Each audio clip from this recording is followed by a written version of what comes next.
So this call is on the topic of hazing. My name is Ian Dickens. I am Delta Tau Delta's current president at Ohio University.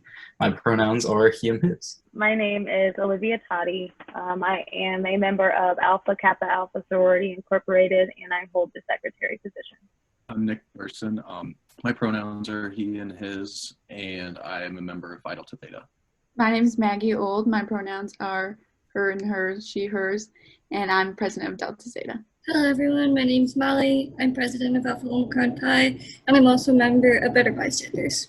How do we all define hazing? So I would define hazing as putting someone in a position, a very unfair position that really makes them do things that they may not be comfortable with, that could also even endanger their mental well-being or physical well-being. I think it also is anything that causes embarrassment, exhaustion, leads you to the point where your success is hindered because of these things that you aren't comfortable doing, but you're also not comfortable enough to say no.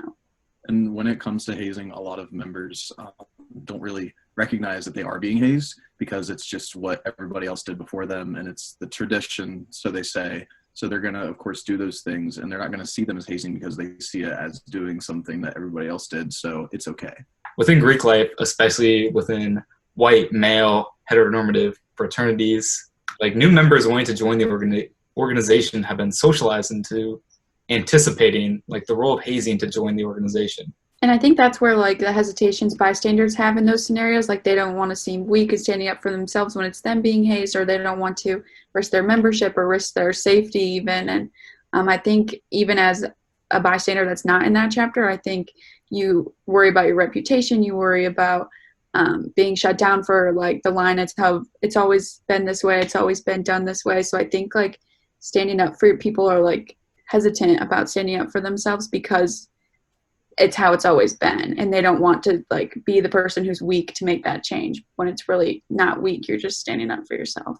A lot of times you hear that new members are the ones being hazed, but really it can happen to anyone, and it's it happens to athletes, it happens to Greek life, it happens to just people that aren't affiliated with any organization. Hazing exists in any organization and also pertains to any age group within that organization. It occurs within classrooms, sports teams, clubs, Greek life, cheerleading, honor societies, and much more. And the organizations that many would hold above certain organizations, say you hold an honor sorority or an honor fraternity above or a social fraternity or a social sorority, those organizations are still hazing their members, I can guarantee you, in some ways. But also going back to the bystanders, I think bystanders need to do a better job of realizing what's actually going on outside of that physical pain, outside of that mental emotion, because you go to a party, for example, for a fraternity, you know who's going to be serving the drinks, who's going to be working the front door. It's always the new members. That's how it's been for years, and that's how it seems to still be the same thing. So you're already seeing those hazing circumstances, but I don't think people realize that that's actually hazing. They just see it as, oh, they're the freshmen, that's what they have to do. I think it's very important for the organizations themselves to make sure that they explain what hazing is and make sure that they have very high standards when it comes to their hazing policies. Everyone is a bystander, and I think that that's something that's overlooked completely. Is you don't have to know a person to stand up for them. What if you were that person that needed someone to stand up for you? Everyone is a bystander, and whether you have bystander training, which I think is what everyone's nervous about, is there's plenty of education out there, even from Ohio University, posted online, that you can get access to. What is the hesitation by bystanders in these scenarios where hazing is a possibility in these organizations? As a bystander, you're less likely to extend help. They believe if it doesn't involve them, they shouldn't get in the way of somebody else's business. And you might say, oh, if you join a fraternity or a sorority, you know what you're getting into. No new member of any one of these organizations want or believe that these actions will lead to long-term mental or physical damage. When it comes to seniors, seniors don't participate, they don't do anything, they don't come to chapter, but when it comes to hazing, they're oh, let me get on that. I've met the parents of Max Gruber, who passed away in 2017 from LSU, and it was all the seniors. It wasn't the president, it was all the seniors who wanted to do this to him. So it's a reoccurring process. And a lot of people don't know that over time, the actions only get worse. And like we were at the point like last semester when we put on cease and desist, like we were placed on cease and desist, and for an entire week we had to carry around an apple. They found out during their investigation. And this is an event that I had to go through. Like I carried around an apple, and if an active saw me with my apple, I had to be visible at all times. They could come up and steal my apple. And if they stole my apple, I would have to go to increasingly bigger fruit. So it was from like apple to banana to pineapple to watermelon to pumpkin, whatever is in season that they can find in Walmart. But take, for instance, like if this act wasn't like found from the get-go, then it would just keep reoccurring over time.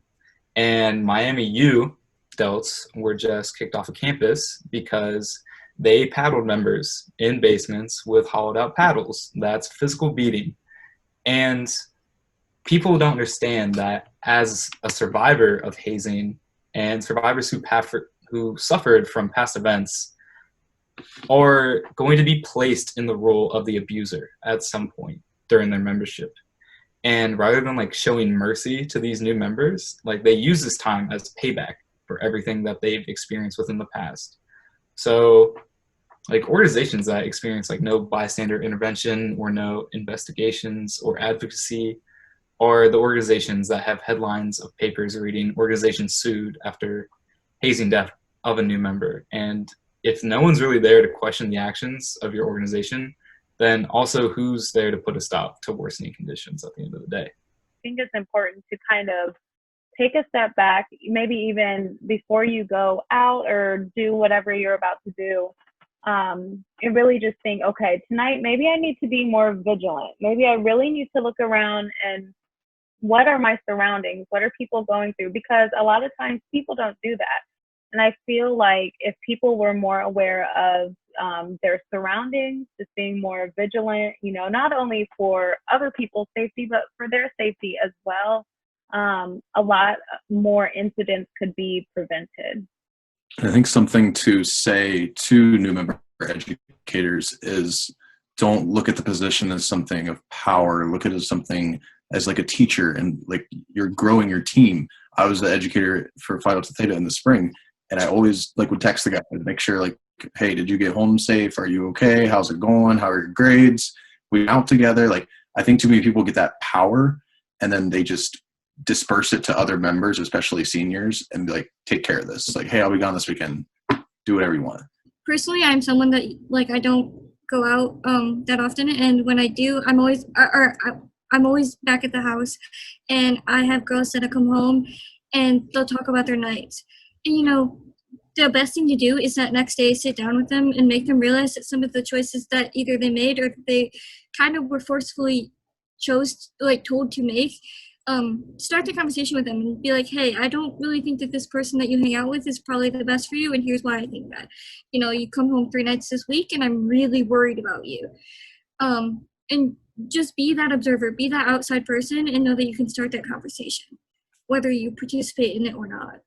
And I think starting those conversations is like hard, like Molly was saying, but I always keep in mind that like I'm not afraid to use my voice. So like I will use my voice for people who haven't found theirs yet, or for people who don't like quite want to speak up yet. So I think it's important for like everyone to keep in mind, whether you're a part of an organization or not, like you can be a bystander just by using your voice. You don't always have to like physically move someone or physically do this or that. You can just like use your voice and use your confidence and your presence to kind of help. And it's not always the biggest deal in the world, but I found that like using my voice while people are still finding theirs has been really helpful. One of the biggest things that I've learned at Ohio University, and especially in Delta Tau Delta, is being uncomfortable in a situation builds a better person.